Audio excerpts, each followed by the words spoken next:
रोचक कहानियों की श्रृंखला में लीजिए आज सुनते हैं मुंशी प्रेमचंद जी की एक और नायाब कहानी जिसका नाम है बौड़म। तो लीजिए प्रारंभ है कहानी।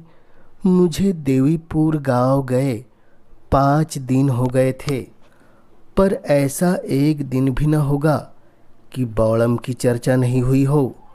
मेरे पास सुबह से शाम तक गांव के लोग बैठे रहते थे। मुझे अपनी बहुज्ञता के प्रदर्शित करने का न कभी ऐसा अवसर ही मिला था और न प्रलोभन ही। मैं बैठा बैठा इधर उधर की गप्पे उड़ाया करता। बड़े लाट ने गांधी बाबा से यह कहा और गांधी बाबा ने यह जवाब दिया। अभी आप लोग क्या देखते हैं, आगे देखिएगा क्या क्या गुल खिलते हैं।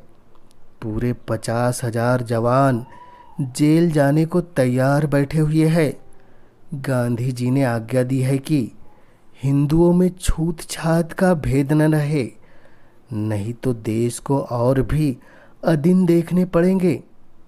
अस्तु लोग मेरी बातों को तन्मय होकर सुनते। उनके मुख फूल की तरह खिल जाते। आत्म अभिमान की आभा मुख पर दिखाई देती। गदगद कंठ से कहते, अब तो महात्मा जी ही का भरोसा है। न हुआ बौड़म, नहीं आपका गला न छोड़ता। आपको खाना पीना कठिन हो जाता। कोई उससे ऐसी बातें किया करे तो रात की रात बैठा रहे। मैंने एक दिन पूछा, आखिर ये बौड़म है कौन, कोई पागल है क्या? एक सज्जन ने कहा, महाशय पागल क्या है, बस बौड़म है। घर में लाखों की संपत्ति है। शक्कर की एक मील सिवान में है, 2 कारखाने छपरे में है, 3-3 4-4 सौ के तलब वाले आदमी नौकर है। पर इसे देखिए, फटे हाल घूमता फिरता है। घर वालों ने सिवान भेज दिया था कि जाकर वहाँ निगरानी करे। 2 ही महीने में मैनेजर से लड़ बैठा। उसने यहाँ लिखा, मेरा इस्तीफा लीजिए, आपका लड़का मजदूरों को सिर चढ़ाए रहता है, वे मन से काम नहीं करते। आखिर घर वालों ने बुला लिया। नौकर चाकर लूटते खाते हैं, उसकी तो जरा भी चिंता नहीं।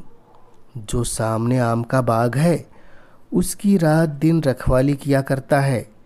क्या मजाल कि कोई एक पत्थर भी फेंक सके।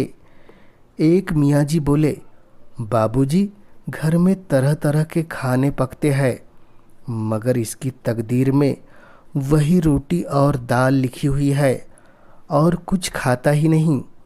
बाप अच्छे अच्छे कपड़े खरीदते हैं, लेकिन वह उनकी तरफ निगाह भी नहीं उठाता। बस यही मोटा कुर्ता गाड़े की तहमत बांधे मारा मारा फिरता है। आपसे उसकी सिफत कहाँ तक कहे, बस पूरा बौड़म है। ये सारी बातें सुनकर मुझे भी इस विचित्र व्यक्ति से मिलने की उत्कंठा हुई। सहसा एक आदमी ने कहा, वह देखिए बौड़म आ रहा है। मैंने कौतूहल से उसकी ओर देखा। एक 20-21 वर्ष का हष्ट पुष्ट युवक था। नंगे सिर, एक गाढ़े का कुर्ता पहने, गाढ़े का ढीला पाजामा पहने चला आता था। पैरों में जूते थे। पहले मेरी ही ओर आया। मैंने कहा, आइए बैठिए। उसने मंडली की ओर अवहेलना की दृष्टि से देखा और बोला, अभी नहीं, फिर आऊँगा। यह कहकर चला गया। जब संध्या हो गई और सभा विसर्जित हुई तो वह आम के बाग की ओर से धीरे धीरे आकर मेरे पास बैठ गया और बोला, इन लोगों ने तो मेरी खूब बुराइयां की होगी, मुझे यह बौड़म का लक़ब मिला है। मैंने सकुचाते हुए कहा, हाँ, आपकी चर्चा लोग रोज करते हैं। मेरी आपसे मिलने की बड़ी इच्छा थी। आपका नाम क्या है? बौड़म ने कहा, नाम तो मेरा मोहम्मद खलील है, पर आस-पास के 10-5 गाँव में मुझे लोग उर्फ के नाम से ज़्यादा जानते हैं। मेरा उर्फ बौड़म है। मैंने पूछा, आखिर लोग आपको बौड़म क्यों कहते हैं? खलील बोला, उनकी खुशी और क्या कहूँ। मैं जिंदगी को कुछ और समझता हूँ, पर मुझे इजाज़त नहीं है कि 5 वक्त की नमाज पढ़ सकूँ। मेरे वालिद है चचा है। दोनों साहब पहर रात से पहर रात तक काम में मसरूफ़ रहते हैं। रात दिन हिसाब किताब, नफ़ा नुकसान, मंदी तेजी के सिवाय और कोई जिक्र ही नहीं होता। गोया खुदा के बंदे न हुए, इस दौलत के बंदे हुए। चचा साहब है, वह पहर रात तक सीरे के पीपों के पास खड़े होकर उन्हें गाड़ी पर लदवाते हैं। वालिद साहब अक्सर अपने हाथों से शक्कर का वजन करते हैं। दोपहर का खाना शाम को और शाम का खाना आधी रात को खाते हैं। किसी को नमाज पढ़ने की फुर्सत नहीं। मैं कहता हूँ, आप लोग इतना सिर मगज क्यों करते हैं? बड़े कारोबार में सारा काम एतबार पर होता है। मालिक को कुछ न कुछ बल खाना ही पड़ता है। अपने बलबूते पर छोटे कारोबार ही चल सकते हैं। मेरा उसूल किसी को पसंद नहीं, इसलिए मैं बौड़म हूँ।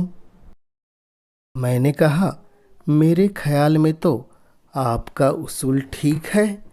खलील बोला, ऐसा भूल कर भी न कहिएगा, वरना एक ही जगह 2 बौड़म हो जाएंगे। लोगों को कारोबार के सिवा न दीन से गरज है, न दुनिया से, न मुल्क से, न कौम से। मैं अखबार मंगाता हूँ, स्मरणा फंड में कुछ रुपए भेजना चाहता हूँ। खिलाफत फंड की मदद करने का फर्ज समझता हूँ। सबसे बड़ा सितम है कि खिलाफत का रजाकार भी हूँ। क्यों साहब, जब कौम पर, मुल्क पर और दीन पर चारों तरफ से दुश्मनों का हमला हो रहा है, तो क्या मेरा फर्ज नहीं है कि जाति के फायदे को कौम पर कुर्बान कर दूं? इसलिए घर और बाहर मुझे बौड़म का लक़ब दिया गया है। मैंने कहा, आप तो वह कह रहे हैं जिसकी इस वक्त कौम को ज़रूरत है। खलील बोला, मुझे खौफ है कि इस चौपट नगरी से आप बदनाम होकर जाएंगे। जब मेरे हजारों भाई जेल में पड़े हुए हैं, उन्हें गजी का गाड़ा तक पहनने को मजबूर नहीं, तो मेरी गैरत गवारा नहीं करती कि मैं मीठे लुक़मे उड़ाऊँ और चिकन के कुर्ते पहनूं, जिनकी कलाइयों और मुड्डों पर सीजनकारी हो गई हो। मैंने कहा, आप यह बहुत ही मुनासिब कहते हैं। अफसोस है कि और लोग आपका सा त्याग करने के काबिल नहीं। खलील फिर बोला, मैं इसे त्याग नहीं समझता, न दुनिया को दिखाने के लिए यह भेष बना के घूमता हूँ। मेरा जी ही लज्जत और शौक से फिर गया है। थोड़े दिन होते हैं वालिद ने मुझे सिवान के मिल में निगरानी के लिए भेजा। मैंने वहाँ जाकर देखा तो इंजीनियर साहब के खानसामे बैरे, मेहतर, धोबी, माली, चौकीदार सभी मजदूरों की जेल में लिखे हुए थे। काम साहब का करते थे, मजदूरी कारखाने से पाते थे।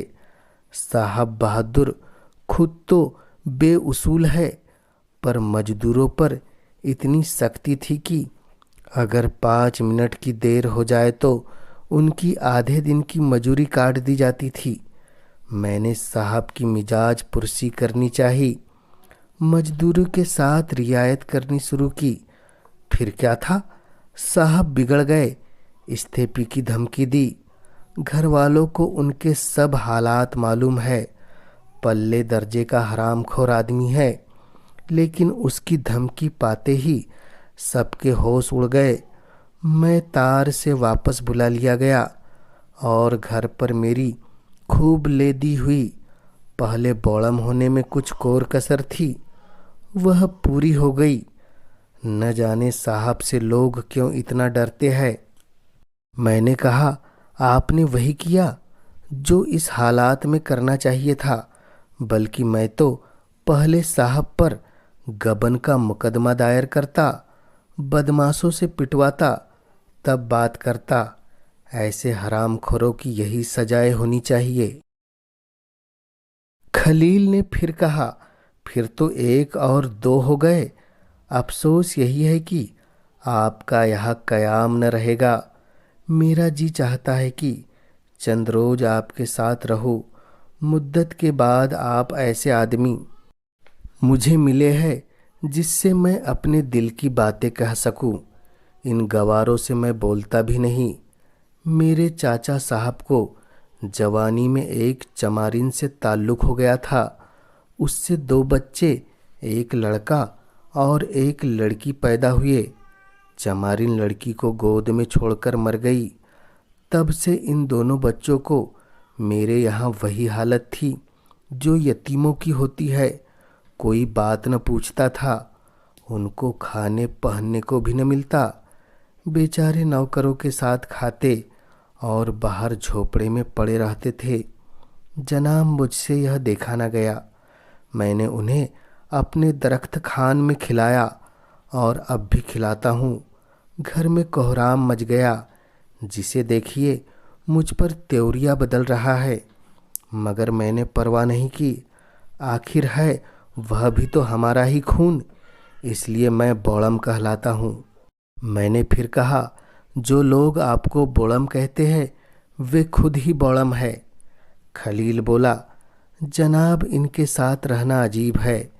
शाह काबुल ने कुर्बानी की मुमानियत कर दी है। हिंदुस्तान के उलमा ने भी यही फतवा दिया, पर यही खास मेरे घर कुर्बानी हुई। मैंने हरचंद बावेला मचाया, पर मेरी कौन सुनता है। उसका कफारा प्रायश्चित मैंने यह अदा किया कि अपनी सवारी का घोड़ा बेचकर 300 फकीरों को खाना खिलाया, और तब से कसाईयों को गाय लिए जाते देखता हूँ तो कीमत देकर खरीद लेता हूँ। इस वक्त 10 गायों की जान बचा चुका हूँ।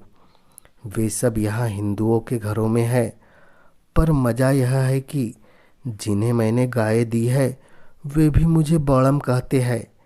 वे भी इस नाम का इतना आदी हो गया हूँ कि अब मुझे इससे मोहब्बत हो गई है। मैंने आगे कहा, आप जैसे बौड़म काश मुल्क में और ज़्यादा होते। खलील बोला, लीजिए, आपने भी बनाना शुरू कर दिया। यह देखिए, आम का बाग है। मैं उसकी रखवाली करता हूँ। लोग कहते हैं जहाँ हजारों का नुकसान हो रहा है वहाँ तो देखभाल करता नहीं, जरा सी बगिया की रखवाली में इतना मुस्तैद है। जनाब, यहाँ के लड़कों का यह हाल है कि एक आम तो खाते हैं और 25 आम गिराते हैं। कितने ही पेड़ चोट खा जाते हैं और फिर किसी काम के नहीं रहते। मैं चाहता हूँ कि आम पक जाए, टपकने लगे, तब जिसका जी चाहे चुन के ले जाए। कच्चे आम खराब होने से क्या फ़ायदा। यह भी मेरे बौड़मपन में दाखिल है। यह बातें हो ही रही थी कि सहसा 3-4 आदमी एक बनिए को पकड़े घसीटते हुए आते दिखाई दिए। पूछा तो इन चारों आदमियों में से एक ने, जो सूरत से मौलवी मालूम होते थे, कहा, यह बड़ा बेईमान है। इसके बाट कम है। अभी इसने यहाँ से सेर भर घी ले गया। घर पर तौलता हूँ तो आधा पाव गायब। अब जो लौटाने आया तो कहता है मैंने तो पूरा तौला था।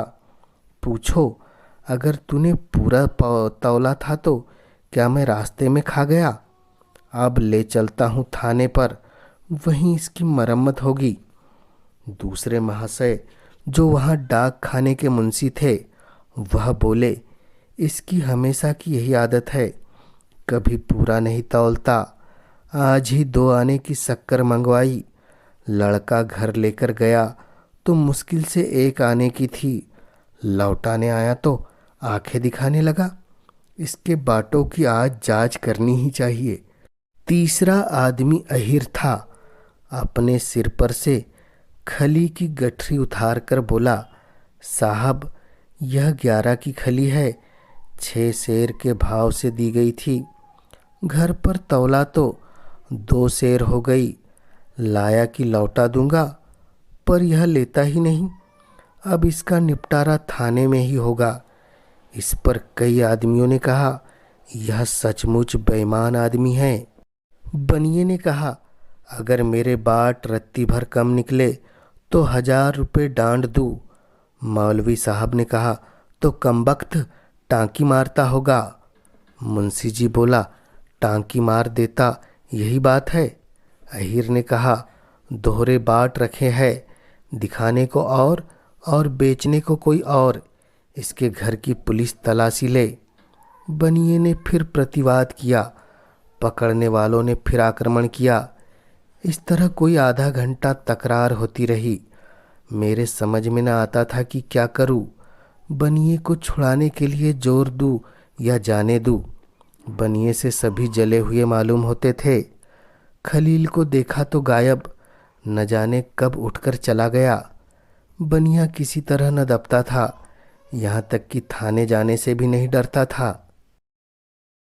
ये लोग थाने जाना ही चाहते थे कि बौड़म सामने आता दिखाई दिया। उसके एक हाथ में एक कटोरा था, दूसरे हाथ में एक कटोरी, और पीछे 7-8 बरस का लड़का।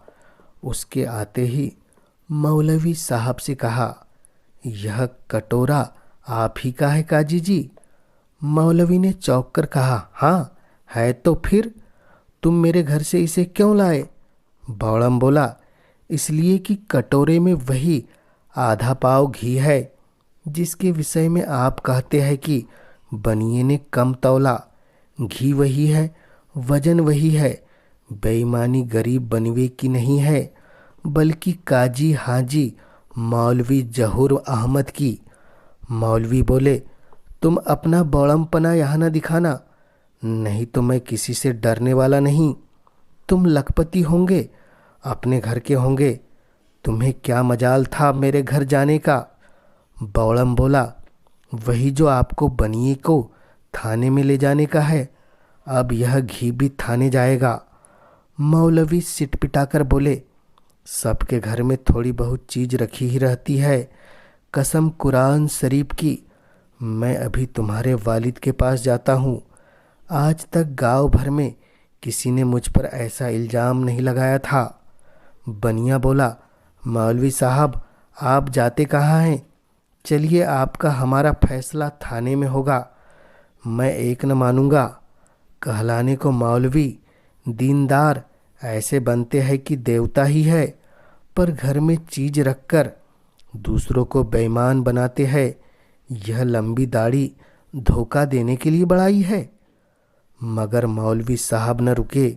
बनिए को छोड़कर खलील के बाप के पास चले गए, जो इस वक्त शर्म से बचने का सहज बहाना था। तब खलील ने अहीर से कहा, क्यों बे, तू भी थाने जा रहा है? चल मैं भी चलता हूँ। तेरे घर से यह शेर भर खली लेता आया हूँ। अहीर ने मौलवी साहब की दुर्गति देखी तो चेहरे पर हवाइयाँ उड़ने लगी। वह बोला, भैया जवानी की कसम है, मुझे मौलवी साहब ने सिखा दिया था। खलील बोला, दूसरे के सिखाने से तुम किसी के घर में आग लगा दोगे? खुद तो बच्चा दूध में आधा पानी मिला मिला कर बेचते हो, मगर आज तुमको इतनी मुटमर्दी सवार हो गई कि एक भले आदमी को तबाह करने पर आमदा हो गए। खली उठाकर घर में रख ली, उस पर बनिए से कहते हो कि कम तोला है।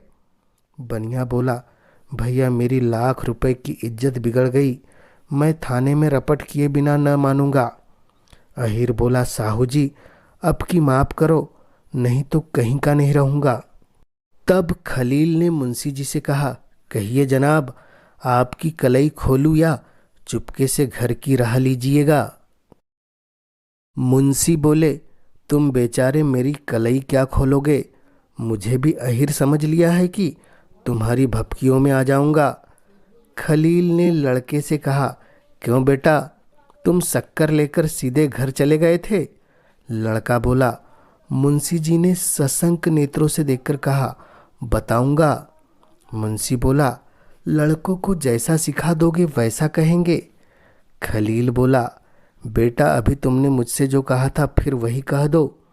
लड़का बोला, दादा मारेंगे।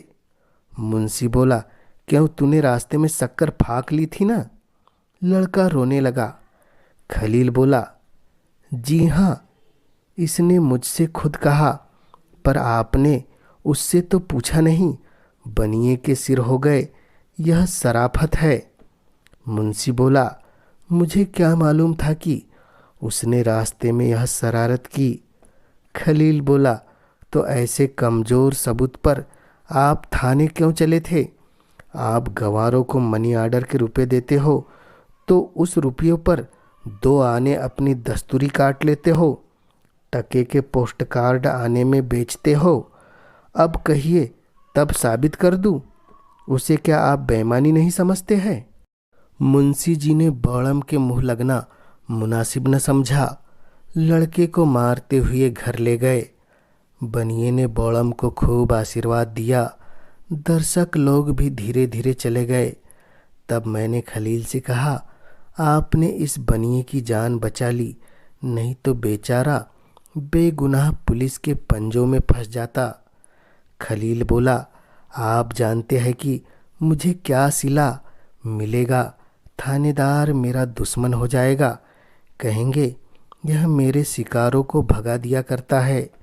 वालिद साहब पुलिस से थर थर काँपते हैं, मुझे हाथों में लेंगे कि तू दूसरों के बीच में क्यों दखल देता है। यहाँ यह भी बौड़मपन में दाखिल है। एक बनिए के पीछे मुझे भले आदमियों की कलई खोलनी मुनासिब न थी। ऐसी हरकत बौड़म लोग किया करते हैं। मैंने श्रद्धापूर्ण शब्दों में कहा, अब मैं आपको इस नाम से पुकारूंगा। आज मुझे मालूम हुआ कि बौड़म देवताओं को कहा जाता है। जो स्वार्थ पर आत्मा की भेंट कर देता है वह चतुर है, बुद्धिमान है। जो आत्मा के सामने, सच्चे सिद्धांत के सामने, सत्य के सामने स्वार्थ की निंदा की परवाह नहीं करता, वह बौड़म है, निर्बुद्धि है।